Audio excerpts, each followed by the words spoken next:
eu sou Fabiana Maia, jornalista do Grupo SP Imóvel. Em nosso podcast hoje, teremos a participação especial do Dalton Toledo, CEO do Grupo SP Imóvel. Dalton, seja bem-vindo. Obrigado, Fabi, pelo convite. E o nosso convidado de hoje está no mercado imobiliário desde 2009. Começou no ramo com a Remax. De lá para cá, são mais de 10 anos atuando na área, com corretores, imobiliárias e construtoras. Podemos dizer que ele foi pioneiro na questão podcast com café imobiliário. Guilherme Carnicelli, seja bem-vindo em nosso podcast. Muito obrigado, Fabiana, pelo convite. Obrigado, Dalton, pelo convite. É um prazer estar aqui compartilhando informação. Espero poder trazer alguns insights de mercado, algumas ideias aí que possam contribuir com as pessoas. Mais uma vez, é um prazer estar aqui. Quando eu fiquei sabendo que o Guilherme viria para cá, eu falei, eu quero assistir esse show ao vivo, né? O mercado imobiliário ele é transformador. Você acha que as pessoas têm isso claro na mente? Eu acho o seguinte, o mercado imobiliário para o corretor de imóveis tem duas maneiras dele enxergar o mercado imobiliário, né? Isso dá até um corte aqui excelente que eu vou falar. O corretor que entra no mercado imobiliário, ele pode olhar para o mercado imobiliário como um emprego ou como uma alavanca. Se o corretor olhar para aquilo como um emprego, o que vai acontecer na vida dele? Ele vai ter resultado, ele vai conseguir pagar as contas, ele vai conseguir fazer o que tem que fazer, porque milhares de corretores fazem isso no Brasil. Tem ali aquilo como emprego, sabendo, né, flutuar entre os picos e vales que a profissão traz, beleza. Mas vai ser sempre isso. Vai ficar naquilo. Então, eu conheço corretores que têm o mercado imobiliário como emprego, mas têm como emprego há 20 anos. Agora, tem os caras que entenderam o mercado imobiliário como uma alavanca socioeconômica. E aí o cara olhou e falou assim, peraí, em teoria, eu olho para a cidade de São Paulo, eu posso ser dono de 5% da cidade de São Paulo, porque em cada transação, em cada operação, eu ganho ali 5% do imóvel. É lógico que eu faço essa referência só para dar uau, que volume de dinheiro. Sim. Mas é verdade. Um corretor que vende um prédio exclusivo, se ele for o único corretor a vender aquele prédio, se o prédio tem 50 apartamentos, né, ele vendeu 5% desses 50 apartamentos é dele. Ele tem aquilo como ativo para trabalhar. Né, 5, 6, enfim. Quando o cara percebe isso dentro do mercado, quando o profissional entende isso no mercado, né, ele tem uma alavanca ali. E se ele for muito inteligente e, óbvio, tem um processo, uma jornada para passar aí, ele consegue transformar a vida dele e a vida da família dele. E eu conheço gente que fez isso. Conheço gente que em pouquíssimos anos, assim, fez uma alavanca acontecer na vida e eu acho poucos que mercados transformam a vida de alguém como imobiliário. E muitos não acreditam que isso é possível. E é possível. É possível, mas é assim. Mas O Jean acham... que a gente estava comentando sobre o Jean aqui, o Jean uma vez falou uma frase que eu guardei, que ele falou assim, as pessoas não querem passar pelo processo para ter o sucesso. E não é fácil passar por esse processo. Porque o mercado imobiliário ele é uma corrida, ele é uma maratona, né, cara? Você não vai ter resultado amanhã. Você vai ter resultado em 5, depois que 5, 10 anos você formou uma carteira de clientes, você é um cara que se relacionou com muitas pessoas, você está conhecido como um cara que pode vender, pode comprar, pode ajudar a fazer o fit entre compradores e vendedores. Isso você não consegue fazer isso do dia para a noite. Muitos não têm a paciência de esperar isso. Outro dia eu li uma pesquisa. Eu tenho um grupo de empresas chamada Brokers Club, que eu faço reunião mensal, uma reunião online uma vez por mês. São empresas de todo o Brasil, de tamanhos diferentes, e que eu faço uma reunião com essa turma. Eu trago um tema para discutir, é uma espécie de um mastermind ali. E um dos temas que eu trouxe era sobre retenção de corretores e tal, que é um gargalo que muita empresa tem, muita imobiliária tem. Sim. Eu trouxe um dado dos Estados Unidos que é muito louco. Nos primeiros 5 anos no mercado imobiliário americano, 85% dos corretores largam a profissão. Nos primeiros 5 anos. 85%. Estou falando do mercado americano, que é um dos mercados mais organizados do mundo. Isso que eu ia te falar. Nos primeiros 5 anos, isso é um dado da ANAR, nos primeiros 5 anos, 85% dos corretores largam a profissão, os que entraram. Ficam 15%. No Brasil, esse número deve ser muito próximo, mas deve ser nos 2 primeiros anos. Mais rápido. Entendeu? Eu acredito que seja nos 2 primeiros, 3 primeiros anos no máximo. O cara não larga, não consegue tracionar. Agora, aquele que espera, que tem a paciência, que se prepara para isso, né, ele passa a ser aqueles 15% da nata de profissionais que resistiu e que, obviamente, vão começar a colher resultado, entendeu?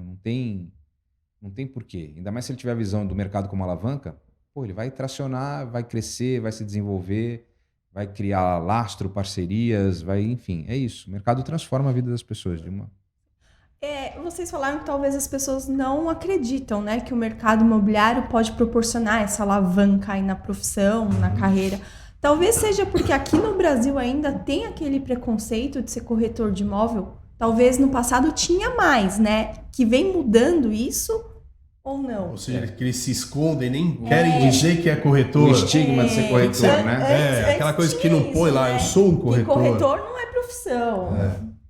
Eu acho que essa é uma discussão que a gente vê na mesa muitas vezes sendo posta, né? Tipo, o corretor, como o estigma do corretor, o profissional que não deu certo em nada vira corretor de imóveis, né? Vira o vendedor de carro usado, vira, né?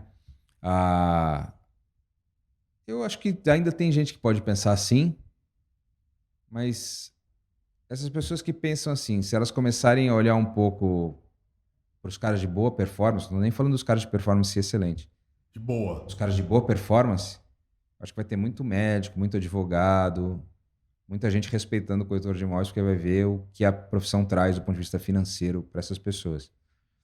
É um estigma, muito também porque a entrada na profissão ela é fácil, né? O que o Cresce, COFES exige do ponto de vista de conhecimento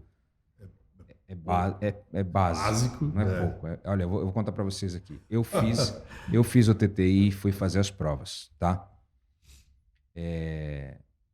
Eu não estudei.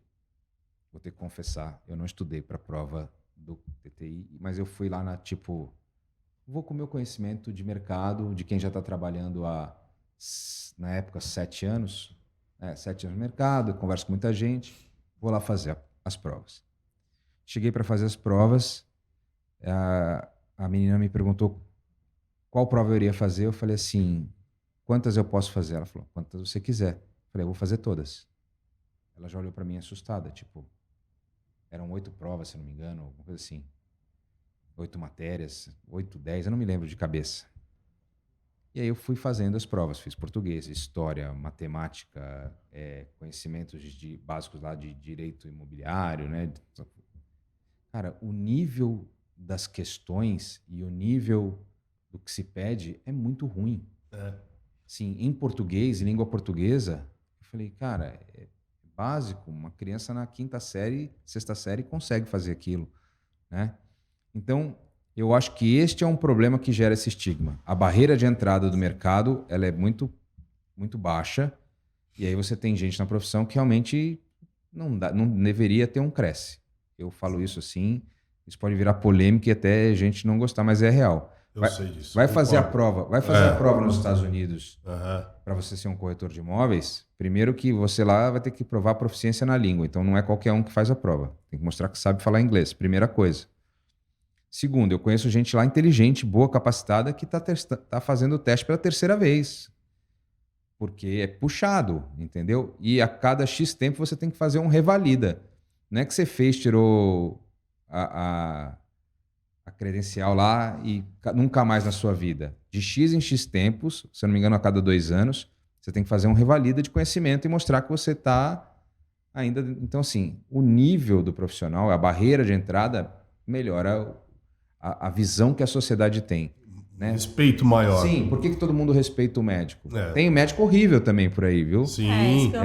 Médico eu não sei porque o cara é médico. Todas as profissões, todas as áreas. Tem gente boa e gente ruim. Profissionais e profissionais. Agora, por que todo mundo olha para o médico? Porque a barreira de entrada na profissão já gera um filtro que você fala, não, tem que respeitar porque o cara passou por esta barreira. Você não acha também que às vezes rola esse desrespeito? Porque eu vejo bastante desrespeito com o profissional mesmo. Porque a jornada, muitas vezes, de um comprador, ele não escolhe o profissional diferente que você pode escolher o seu médico. Você pode escolher o seu psicólogo. Você pode escolher o profissional, que seja o pedreiro. A pessoa está atrás do imóvel. Aí ele cai, através de uma publicidade, de um portal, de onde for, de uma placa, na mão de um profissional. E aí ele é atendido por um qualquer, o corretor que ele não escolheu. E aí ele passa pelo um próximo, porque não achou imóvel, ele passa pelo um próximo, e assim ele vai pipocando de profissional em profissional, sem ter escolhido aquele profissional, e aí ele começa a realmente perder o respeito, naturalmente. Talvez isso também seja uma das causas, né? Assim, eu não sei se eu concordo que você não escolhe o profissional. Eu acho que é uma grande roleta, né? É meio que um cassino ali. Tipo, gostei do imóvel. Quem tá ligado a ele. Tal. Se eu gostei do imóvel, mas não gostei do corretor, provavelmente eu vou comprar aquele imóvel com outro corretor. Provavelmente o cara vai fazer isso. Porque ele vai defender o dinheiro dele e o interesse dele. Ou às vezes ele até vai... vai esse cara ruim mesmo, mas tudo bem. O que me interessa é o imóvel. Mas eu não sei se tá aí também o estigma da profissão. Eu acho que tem muitos outros aspectos. Um desses aspectos, por exemplo, que eu acho que faz com que a profissão não receba um reconhecimento legal, é o fato de você ter um intermediador entre duas partes. Um único intermediador. Então, vamos supor, a Fabiana quer vender o imóvel dela, você quer comprar e eu estou intermediando, o interesse de quem eu estou defendendo? De quem está vendendo ou de quem está comprando? Né? É impossível você ser advogado das duas partes. E isso, para quem está do outro lado, vai gerar uma sensação do tipo, cara, mas será que o que ele está me falando sobre o imóvel que eu estou comprando é isso mesmo? E o vendedor vai falar, mas será que meu imóvel vale isso mesmo? E que por isso que ele... Entendeu? Então fica muito difícil você advogar para os dois lados. Mas é impossível. Aí não entra a diferença da Remax aqui no Brasil? Porque a Remax trabalha exclusivamente o proprietário. Ela escolheu uma metodologia, um processo de trabalho que é trabalhar com o cliente vendedor. E que eu acho muito inteligente, porque o cliente vendedor é o cara que mais precisa de ajuda para vender o imóvel. Se você olhar do ponto de vista de ferramentas digitais, não existem muitas ferramentas que auxiliem o vendedor a fazer as coisas sozinho. Do ponto de vista do comprador, tem um monte, que é uma utopia, que não é uma utopia, é uma miopia que existe no mercado. Que o comprador é o cara mais importante. Né? Vamos lembrar o seguinte, o dinheiro do comprador você nunca vê.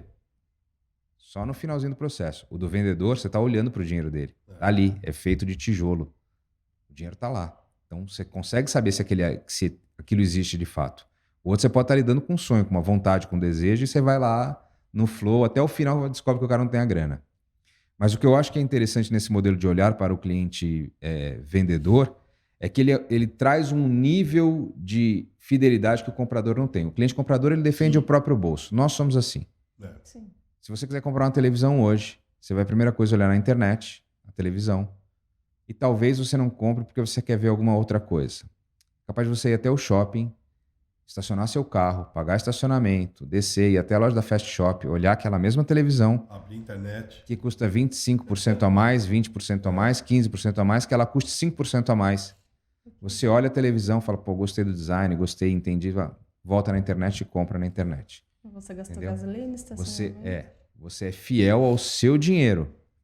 Não é fiel à Fast Shop porque te apresentou o produto.